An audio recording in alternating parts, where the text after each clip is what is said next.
En el funeral de mi ex, su familia dijo: «Ella ni siquiera debería estar aquí». Mi excuñada gritó: «Tú lo arruinaste». Entonces el sacerdote me miró y dijo: «Él pidió que esto se leyera en voz alta». Abrí la carta, y cada palabra dejó la sala en un silencio absoluto.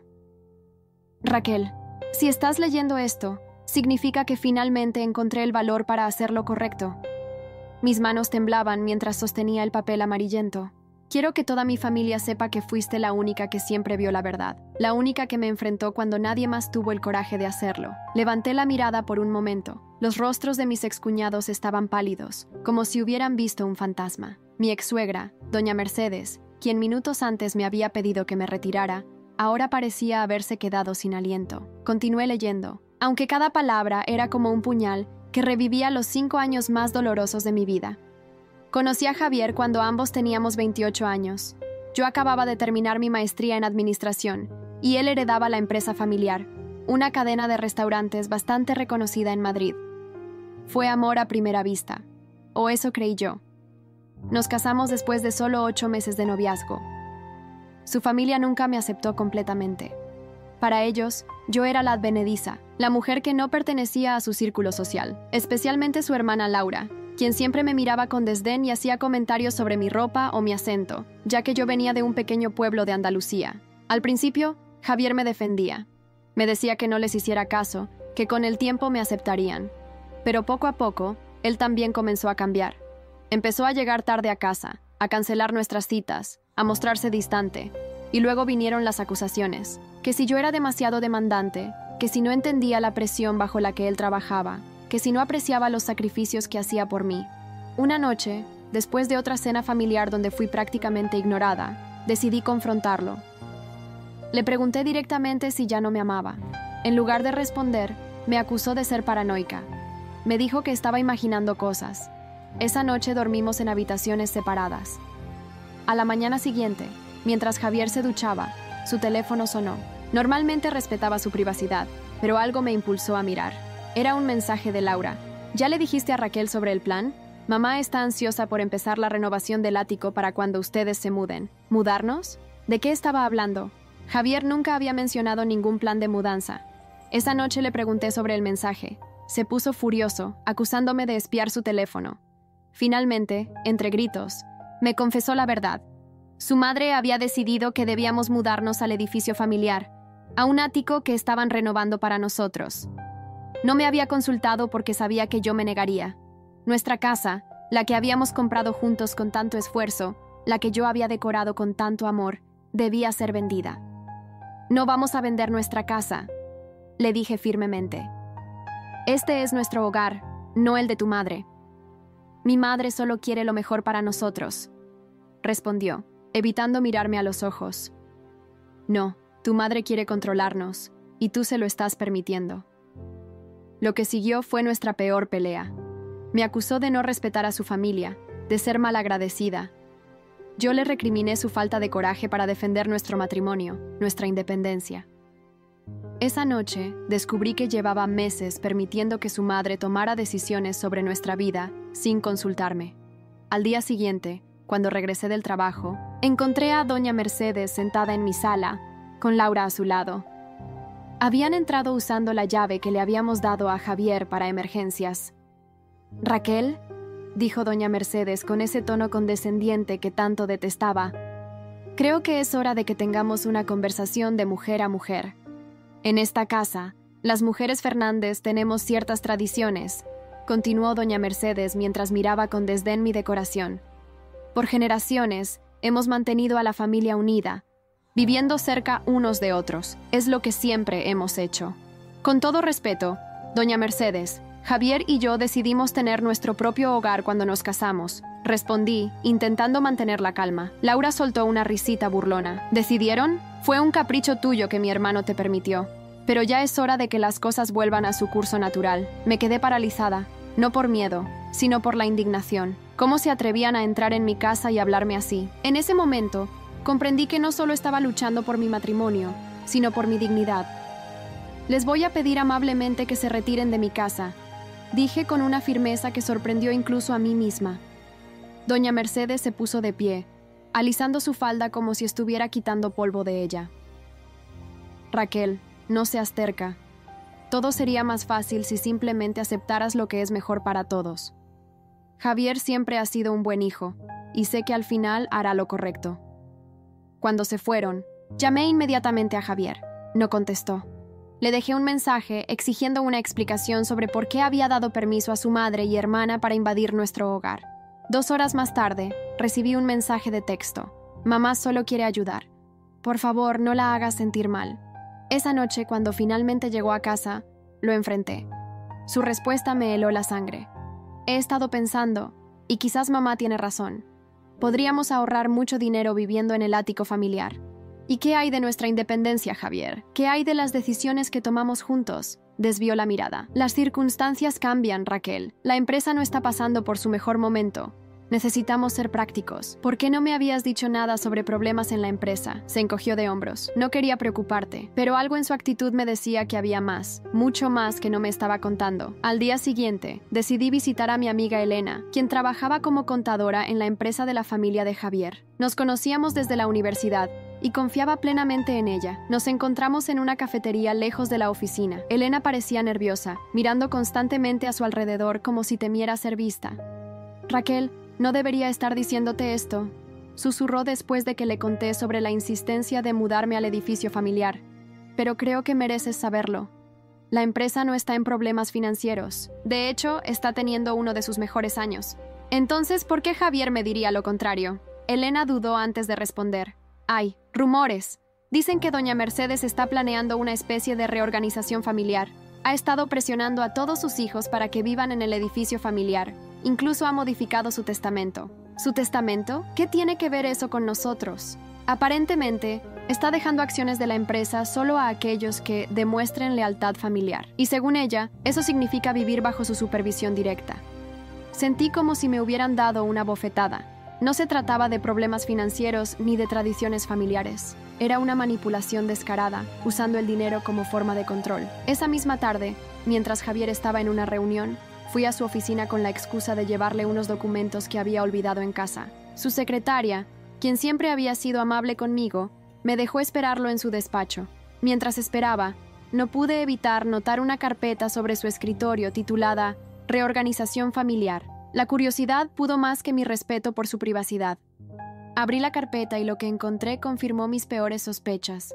No solo estaba el Nuevo Testamento de doña Mercedes, sino también documentos de venta para nuestra casa, ya firmados por Javier. La fecha de cierre era en apenas 2 semanas. Había estado planeando vender nuestra casa sin siquiera consultarme. Fotografié los documentos con mi teléfono y salí de allí antes de que regresara.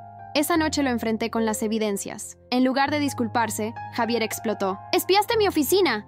¿Cómo te atreves a invadir mi privacidad así? ¿Y qué hay de mi derecho a saber que estabas vendiendo nuestra casa? Es por nuestro futuro, Raquel. Mamá nos está ofreciendo una oportunidad que muchos envidiarían. No, Javier. Es manipulación pura y simple, y tú estás permitiéndolo. Su expresión cambió, volviéndose más fría. Si no puedes entender lo importante que es mi familia para mí, entonces quizás cometimos un error al casarnos. Sus palabras me golpearon como un puñetazo en el estómago.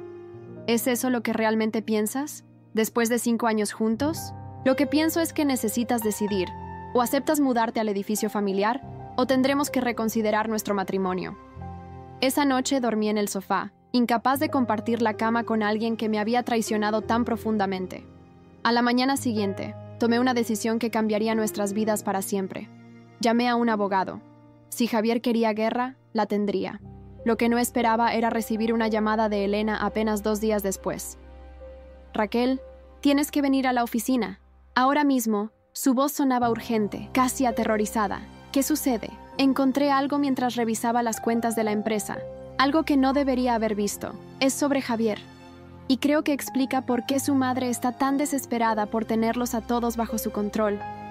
Me encontré con Elena en un pequeño café a 3 cuadras de la oficina. Su rostro mostraba preocupación y miraba constantemente hacia la puerta, como temiendo que alguien la hubiera seguido. ¿Qué sucede? Me estás asustando, le dije mientras me sentaba frente a ella. Elena sacó una carpeta de su bolso y la deslizó hacia mí. Estaba revisando las cuentas para el informe trimestral cuando encontré estas transferencias. Llevan haciéndose por más de 2 años. Abrí la carpeta y vi varios informes financieros. No entendía completamente los detalles técnicos, pero lo que sí comprendí fue que había transferencias regulares a una cuenta en las Islas Caimán por montos considerables. ¿Qué significa esto? Javier ha estado desviando dinero de la empresa, casi 2 millones de euros en los últimos 2 años. Sentí que me faltaba el aire. Tiene que haber una explicación. Quizás son inversiones legítimas. Elena negó con la cabeza. He rastreado el destino final del dinero. Va a una empresa fantasma que, casualmente, compró un complejo turístico en Costa Rica hace 1 año. Y adivina quién figura como beneficiario final. ¿Javier? Javier y una mujer llamada Claudia Montero. El nombre me cayó como un balde de agua fría. Claudia era la exnovia de Javier, con quien había terminado supuestamente justo antes de conocerme. Siempre me había dicho que fue una relación sin importancia, pero ahora... ¿Estás diciendo que Javier me ha estado engañando todo este tiempo? ¿Y robando de la empresa familiar? Lo del robo es seguro. Lo del engaño, no puedo confirmarlo, pero hay correos electrónicos. Muchos correos. Me entregó otra carpeta. Con manos temblorosas, la abrí y comencé a leer. Eran correos entre Javier y Claudia, llenos de términos cariñosos, planes para encontrarse, discusiones sobre su futuro juntos en Costa Rica. El más reciente era de apenas 1 semana atrás, donde Javier le prometía que pronto estarían juntos permanentemente. ¿Por qué me muestras esto ahora?, pregunté, sintiendo que mi mundo entero se derrumbaba.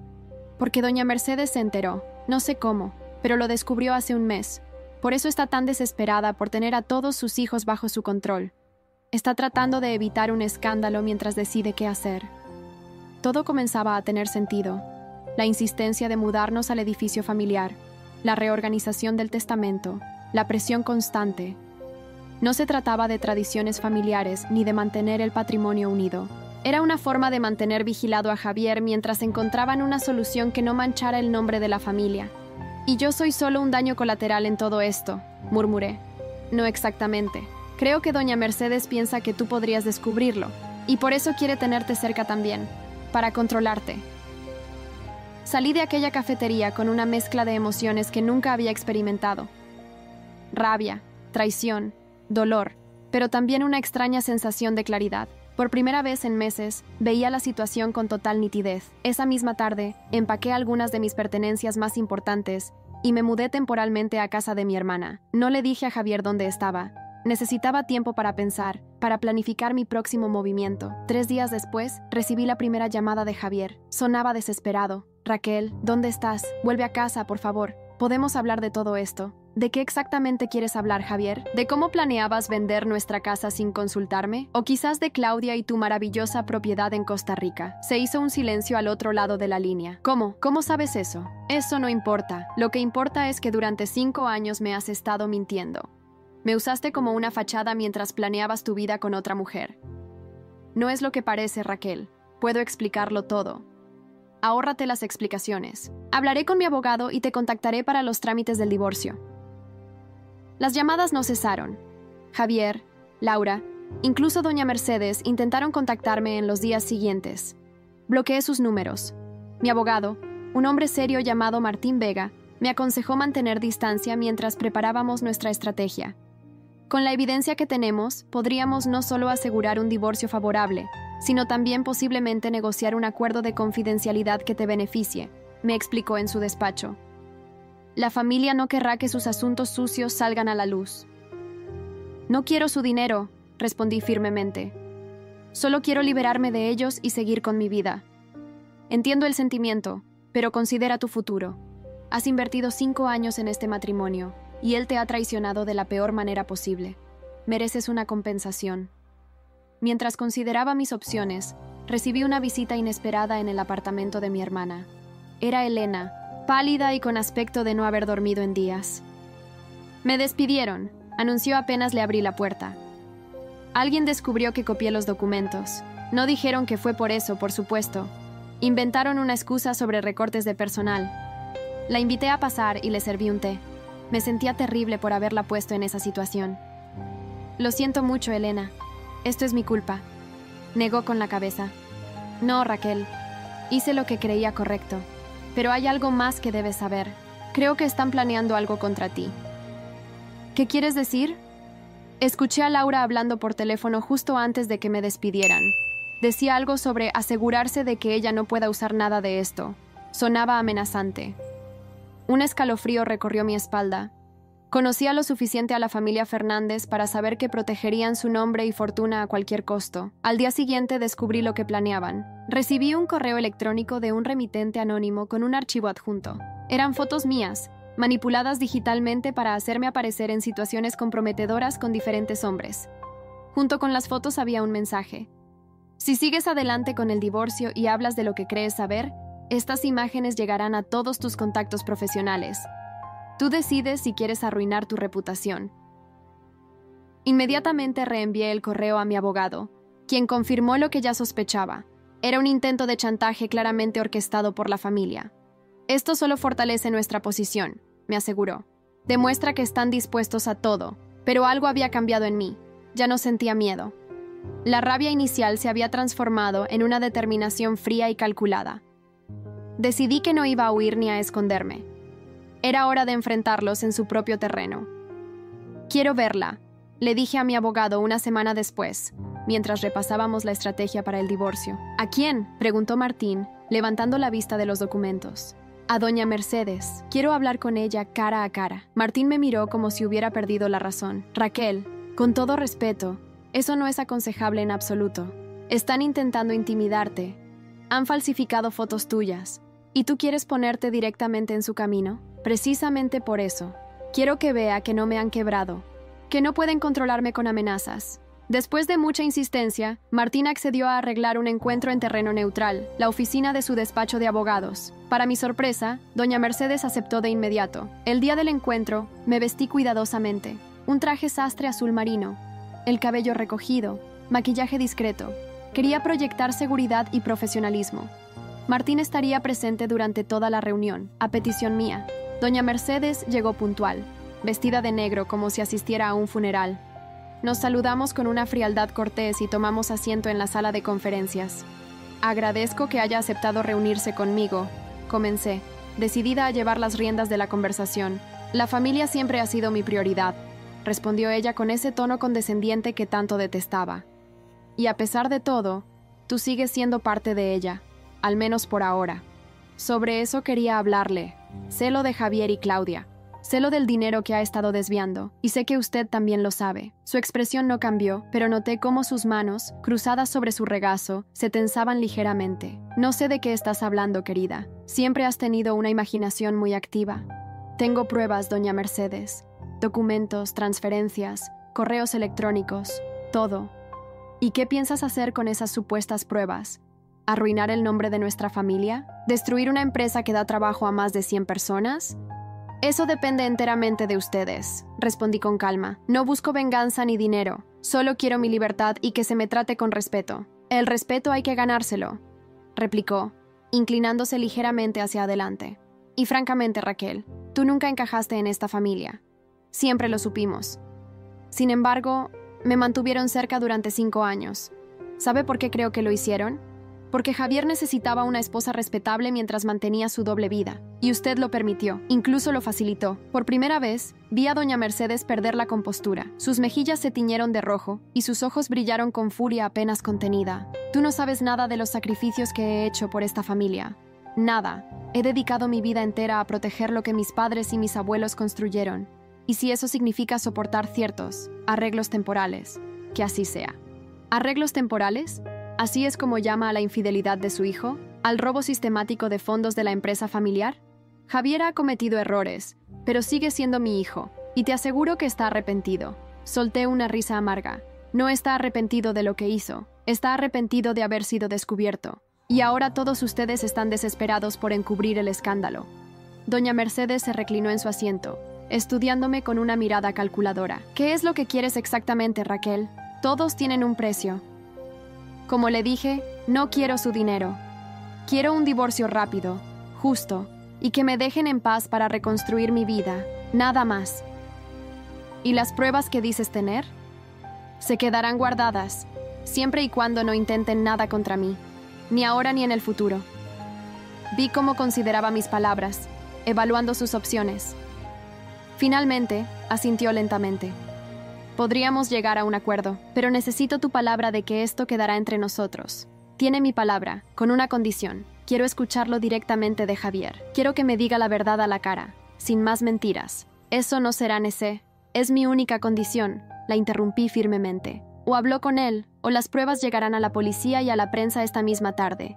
Después de un largo silencio, accedió. 3 días después, me encontraba nuevamente en aquella sala de conferencias, esta vez frente a Javier. Había perdido peso, tenía ojeras pronunciadas y su habitual confianza parecía haberse evaporado. Raquel, comenzó, su voz apenas un susurro. Siento mucho todo esto. No quiero tus disculpas, Javier, quiero la verdad, toda la verdad. Durante la siguiente hora escuché cómo mi matrimonio había sido una farsa casi desde el principio. Javier nunca había terminado realmente con Claudia. Me conoció, vio una oportunidad de tener una esposa presentable mientras continuaba su relación clandestina y la aprovechó. Al principio pensé que podría funcionar, explicó, evitando mirarme directamente, que podría aprender a quererte tanto como a ella. Y en cierto modo, te quise, a mi manera. ¿Tu manera? ¿Te refieres a mentirme, engañarme y robar para construir una vida con otra mujer? ¿Esa es tu manera de querer? No tenía respuesta para eso.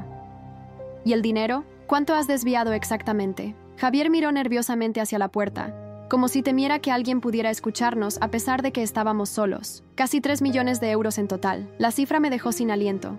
Era mucho más de lo que Elena había descubierto. ¿Y tu madre lo sabía? Lo descubrió hace unos meses. Estaba furiosa, pero más preocupada por el escándalo. Me dijo que arreglara las cosas, que trajera el dinero de vuelta gradualmente. ¿Y por eso querían mudarnos al edificio familiar? ¿Para vigilarte mejor?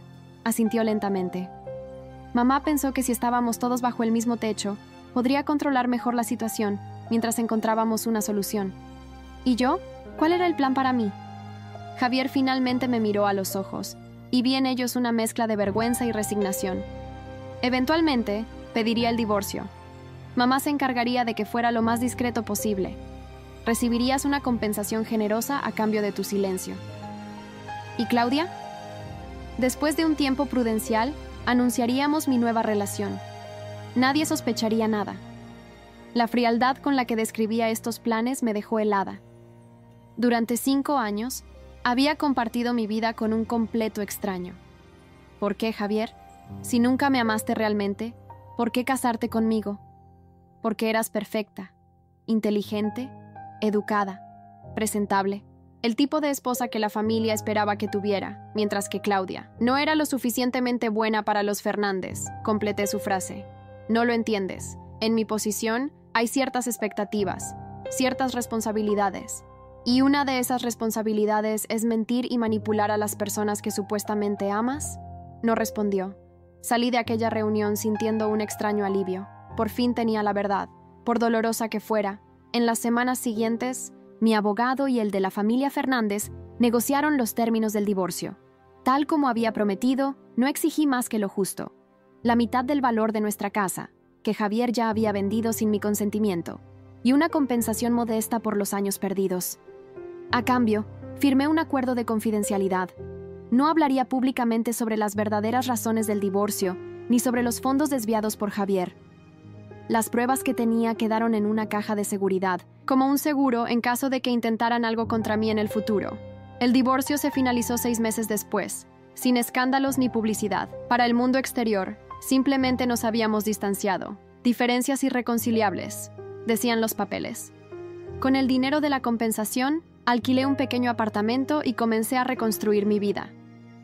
Encontré un nuevo trabajo en una empresa de consultoría. Hice nuevos amigos. Incluso empecé a salir ocasionalmente, aunque la idea de una relación seria aún me parecía lejana. Casi 2 años después del divorcio, recibí una llamada inesperada de Elena. ¿Has visto las noticias?, preguntó sin siquiera saludar. No, ¿qué sucede? La empresa de los Fernández está en quiebra. Han solicitado concurso de acreedores esta mañana. Encendí mi computadora y busqué las noticias.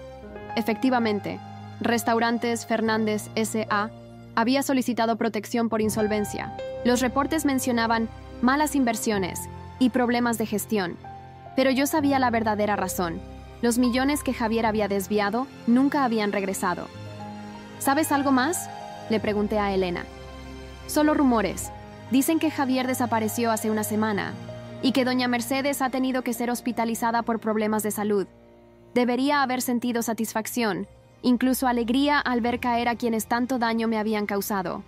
Pero en lugar de eso, sentí una extraña mezcla de tristeza y compasión. Tantas vidas afectadas por la codicia y el engaño. 3 días después, recibí otra llamada que me dejó sin palabras. Era Laura, mi excuñada. Raquel, sé que no tengo derecho a pedirte nada, pero es Javier. Está en el hospital. Intentó quitarse la vida. Quedé en shock, a pesar de todo lo que me había hecho.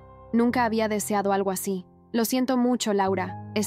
¿Estará bien? Los médicos dicen que sí, físicamente al menos, pero está destrozado. Claudia lo abandonó cuando se quedó sin dinero, y ahora la empresa familiar está arruinada. No deja de repetir tu nombre. Dice que necesita verte, que necesita decirte algo importante. Mi primer instinto fue negarme. ¿Por qué debería verlo después de todo lo que me había hecho? Pero algo dentro de mí, quizás curiosidad, quizás la necesidad de cerrar definitivamente ese capítulo de mi vida, me hizo aceptar. Al día siguiente, me encontraba en el hospital. Javier estaba en una habitación privada, con las persianas bajadas. Parecía haber envejecido 10 años en los 2 que llevábamos separados. Sus muñecas estaban vendadas, un recordatorio visual de lo que había intentado hacer. «Gracias por venir», dijo con voz débil cuando me vio entrar. «Laura dijo que querías verme». Asintió lentamente. «Necesitaba decirte algo en persona, algo que he querido decirte desde hace mucho tiempo». Se incorporó ligeramente en la cama, haciendo una mueca de dolor. «Te debo una disculpa, Raquel, una verdadera disculpa, no como las que te di antes. Lo que te hice fue imperdonable. Te usé, te mentí, te manipulé, y todo para mantener una ilusión, una vida que nunca fue real. ¿Por qué me dices esto ahora, Javier? Porque casi morir te hace ver las cosas con claridad, y porque he perdido todo, Claudia, la empresa, el respeto de mi familia. Lo único que me queda es intentar hacer las paces con mi conciencia».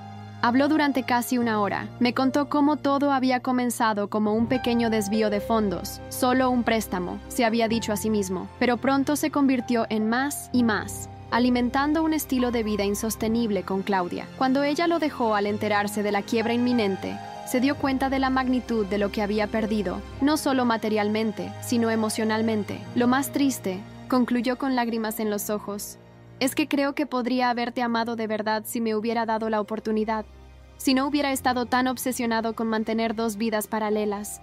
No supe qué responder a eso. Parte de mí quería creerle, quería pensar que había algo genuino en nuestro matrimonio, pero otra parte, la más racional, sabía que estas podían ser solo palabras desesperadas de un hombre que lo había perdido todo. «Te deseo lo mejor, Javier», dije finalmente, poniéndome de pie. «Espero que encuentres paz». Cuando estaba a punto de salir, me llamó una última vez. «Raquel, hay algo más que debes saber. Si alguna vez me pasa algo, he dejado una carta para ti con mi abogado. Prométeme que la leerás». «Te lo prometo», respondí, más por cortesía que por convicción. 6 meses después, mientras desayunaba en mi apartamento, recibí la noticia. Javier había fallecido durante la noche de un ataque cardíaco. Tenía apenas 35 años. A pesar de nuestro pasado, decidí asistir al funeral. Era una forma de cerrar definitivamente ese capítulo de mi vida. No esperaba una bienvenida cálida por parte de la familia Fernández, pero tampoco estaba preparada para la hostilidad abierta que encontré. «Ella ni siquiera debería estar aquí», escuché murmurar a uno de los tíos de Javier cuando me vio entrar a la iglesia. Laura, quien parecía haber envejecido 1 década en los últimos meses, me señaló acusadoramente desde el primer banco. «Tú lo arruinaste. Si no te hubieras ido, si hubieras luchado por él, ahora estaría vivo». Estaba a punto de darme la vuelta y marcharme cuando el sacerdote me detuvo. «Señora Fernández, o debería decir señorita Vega», comenzó, usando mi apellido de soltera. «Javier dejó instrucciones específicas para usted. Pidió que esto se leyera en voz alta durante el servicio. Me entregó un sobre sellado, con manos temblorosas. Lo abrí y comencé a leer en voz alta, tal como Javier había solicitado. Raquel, si estás leyendo esto, significa que finalmente encontré el valor para hacer lo correcto, comenzaba la carta. Quiero que toda mi familia sepa que fuiste la única que siempre vio la verdad. La única que me enfrentó cuando nadie más tuvo el coraje de hacerlo. La carta continuaba con una confesión completa. Javier admitía haber desviado fondos, haber mantenido una doble vida, haber manipulado a todos a su alrededor, incluida su propia familia.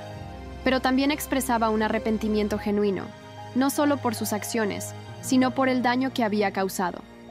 Lo más difícil de aceptar, leía la carta en su parte final, es que perdí la oportunidad de amar a una mujer extraordinaria. Raquel me ofreció un amor sincero, y yo lo desprecié por perseguir una fantasía. Ahora entiendo que lo que tuve con ella, incluso manchado por mis mentiras, fue lo más real que he experimentado jamás. Cuando terminé de leer, la iglesia quedó en un silencio absoluto.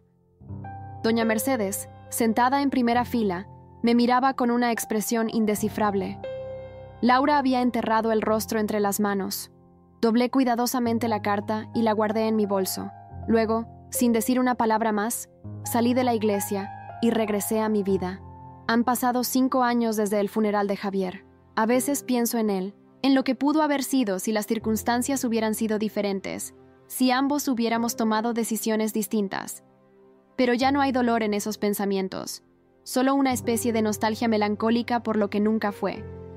La empresa familiar se recuperó parcialmente después de un largo proceso de reestructuración. Laura, sorprendentemente, tomó las riendas y logró salvar algunos de los restaurantes más emblemáticos. Hace un año me la encontré en un café. Nos saludamos con cordialidad, sin rencores. El tiempo suaviza incluso las heridas más profundas. Doña Mercedes falleció el año pasado. No asistí al funeral, pero envié flores. A pesar de todo, era la madre del hombre con quien compartí 5 años de mi vida. En cuanto a mí, he rehecho mi vida.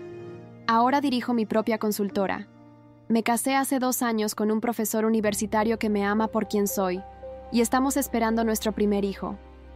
Es una niña. La llamaremos Esperanza, como un recordatorio de que incluso después de las traiciones más profundas, siempre hay un nuevo comienzo. A veces, en noches tranquilas, saco la carta de Javier y la releo, no por nostalgia o remordimiento, sino como un recordatorio de lo lejos que he llegado, de lo mucho que he crecido. Esas palabras, que una vez dejaron a una iglesia entera en silencio absoluto, ahora son simplemente parte de mi historia. Una historia que, finalmente, aprendí a contar en mis propios términos. Si llegaste hasta aquí y te gustó, no olvides dejar tu like y suscribirte a nuestro canal. Tu apoyo nos motiva a traer más historias increíbles. Muchas gracias y que tengas un excelente día.